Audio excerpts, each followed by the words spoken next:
Noong Sabado, 11 ng Enero, bandang 5:30 ng hapon, isang di inaasahang trahedya ang naganap sa Hong Kong, partikular sa Kai Kung Leng, isang tanyag na hiking spot sa Yuen Long.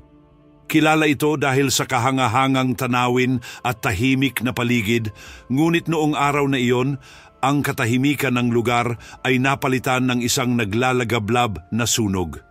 Ang apoy na nagsimula sa damuhan at mga halaman ay mabilis na kumalat, binura ang kagandahan ng paligid at nagdulot ng malaking takot. Ayon sa ulat ng gobyerno, hindi pa matukoy ang eksaktong sanhi ng sunog, ngunit may mga hinala na ang matinding init o kapabayaan ng tao ang naging dahilan.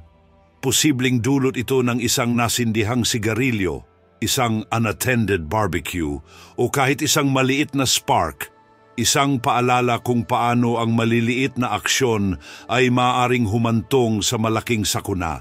Ang wildfire sa Kai Kung Leng ay hindi karaniwang insidente. Ang pinsala ay sumaklaw sa dalawang pangunahing zone. Ang isa ay may sukat na 20 metro sa dalawa, halos kasinlaki ng isang basketball court, at ang isa naman ay 5 metro sa 5. Bagamat tila maliit ang sukat ng mga ito, ang mabilis na pagkalat ng apoy sa tuyong damuhan ay nagpalala ng epekto. Sa bawat segundo, lumalawak ang pinsala, nagbabanta hindi lamang sa kalikasan kundi pati na rin sa buhay at ari-arian ng mga tao sa paligid. Ang tugon sa sunog na ito ay mabilis at organisado na nagpapakita ng dedikasyon at kahusayan ng mga emergency services sa Hong Kong. Agad na ipinadala ang Hong Kong Fire Services Department sa lugar. Gumamit ang mga bumbero ng mga fire beaters upang kontrolin ang gilid ng apoy at pigilan itong kumalat. Kasabay nito, nagbigay ng malaking tulong ang Government Flying Service sa pamamagitan ng mga helicopter na nagsagawa ng water bombing operations. Napakahalaga ng kanilang aerial strategy dahil natulungan nitong basahin ang paligid ng sunog at sugpuin ang apoy mula sa itaas. Parang eksena sa pelikula ang bawat hakbang na may mga helicopter sa ere, bumbero sa lupa, at makapal na usok sa himpapawid. Sa loob ng higit 20 oras, walang tigil na nilabanan ng mga bumbero ang apoy. Napakahirap ng kanilang sitwasyon dahil sa matinding init, makapal na usok, at pabago-bagong direksyon ng hangin na lalong nagpahirap sa kanilang trabaho. Bit-bit ang mga fire beaters, hose at protective gear, isinugal ng mga bumbero ang kanilang kaligtasan upang protektahan ang mas marami. Ayon sa mga ulat, pinalala ng malalakas na hangin ang sitwasyon kaya't mas mabilis na kumalat ang apoy, isang pangyayari na kahalintulad ng mga wildfire sa California. Sa kabila ng panganib ng matinding init, nakalalasong usok, at posibilidad ng matrap, hindi sumuko ang mga bumbero. Ang kanilang dedikasyon at katapangan ang nagbigay daan upang mailigtas ang maraming buhay at maiwasan ang mas malawakang pinsala. Bandang 10:14 ng umaga noong Linggo, ika-22 ng Enero, idineklara ng mga autoridad na kontrolado na ang sunog, ngunit hindi pa rito natatapos ang kanilang trabaho.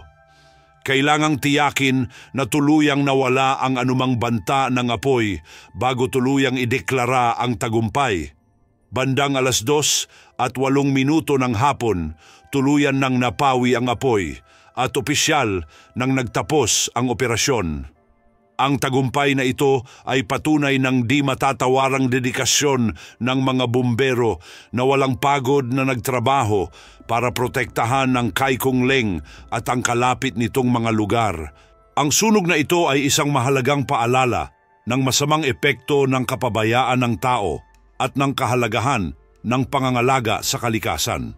Ang maliliit na aksyon tulad ng hindi tamang pagtapon ng upos ng sigarilyo o pag-iwan ng nasindihang uling ay maaaring magdulot ng malaking sakuna. Bukod sa pagkasira ng kalikasan, ang mga ganitong insidente ay nagdudulot din ng panganib sa buhay, ari-arian at ekosistema. Pinapakita ng insidenteng ito ang pangangailangan para sa pagkilos ng bawat isa upang maiwasan ang ganitong mga trahedya. Mahalagang balikan ang aral sa Genesis 2:15 na nagpapaalala sa atin ng ating tungkulin na pangalagaan at alagaan ang nilikha ng Diyos. Ang kalikasan ay hindi lamang regalo para sa ating kasiyahan, kundi isang responsibilidad na dapat nating gampanan. Ang kawalan ng malasakit sa kalikasan ay nagdudulot hindi lamang ng pagkasira nito, kundi pati na rin ng pagkawala ng mga biyayang ipinagkaloob sa atin. Ang pagiging handa at ang pagkakaisa ng komunidad ay mahalaga sa pagbawas ng epekto ng ganitong mga sakuna. Ang mabilis at organisadong pagtugon ng Hong Kong Fire Services Department at Government Flying Service ay naging susi sa pagligtas ng maraming buhay at ari-arian. Gayunpaman, ang kahandaan ay hindi dapat nakasalalay lamang sa gobyerno. Responsibilidad ito ng bawat isa. Kailangang turuan ng mga tao tungkol sa mga paraan upang maiwasan ang sunog. Tiyakin na ang mga tahanan ay may mga gamit tulad ng fire extinguisher at smoke detector at regular na magsagawa ng fire drills. Mahalaga rin ang pagiging alerto sa maliliit na senyales ng panganib tulad ng amoy ng usok o kakaibang init. Sa Kawikaan 21:31 sinasabi, ang kabayo ay inihahanda para sa araw ng labanan, ngunit ang tagumpay ay nasa Panginoon. Ipinapaalala nito na habang mahalaga ang paghahanda ng tao, ang tunay na tagumpay at proteksyon ay nagmumula sa Diyos. Ang tiwala sa kanyang gabay at pagkilos ng may pananampalataya ay nagbibigay katiyakan na ang ating mga pagsisikap ay nakatuon sa tama. Ang sunog na naganap sa Kai Kung Leng ay nagbigay diin sa koneksyon ng tao at kalikasan. Ipinapakita nito na ang mga aksyon ng isang tao ay maaaring makaapekto sa marami at na ang pagkakaisa ng bawat isa ay mahalaga upang mapanatili ang kalikasan para sa susunod na henerasyon. Sa unang Korinto 12:25-26 sinasabi, upang walang pagkakabaha-bahagi sa katawan, kundi ang bawat bahagi ay magmalasakit sa isa't isa. Kapag ang isang bahagi ay nasaktan, lahat ay nasasaktan. Kapag ang isang bahagi ay pinararangalan, lahat ay nagagalak. Ang prinsipyong ito ng pagkakaisa ay hindi lamang para sa mga tao, kundi pati na rin sa ating responsibilidad sa kapaligiran. Kapag nasira ang kalikasan, lahat tayo ay apektado, ngunit kung magtutulungan, magagawa nating protektahan ito para sa hinaharap. Sa huli, ang sunog sa Kai Kung Leng ay paalala na ang mundo ay nangangailangan ng pagmamalasakit, pagkakaisa at pananampalataya. Sama-sama, maaari tayong gumawa ng mga hakbang upang mapanatili ang kalikasan, maghanda para sa mga sakuna at ilagay ang ating tiwala sa Diyos. Ang ating mga pagkilos ngayon ay magdadala ng mas maliwanag at ligtas na bukas para sa lahat.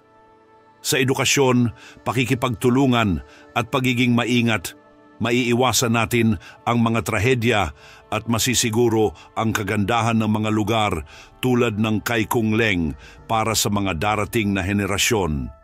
Naway magsilbi itong inspirasyon para sa atin na maging responsableng tagapangalaga ng kalikasan, na kinikilala ito bilang isang biyayang ibinahagi para sa lahat.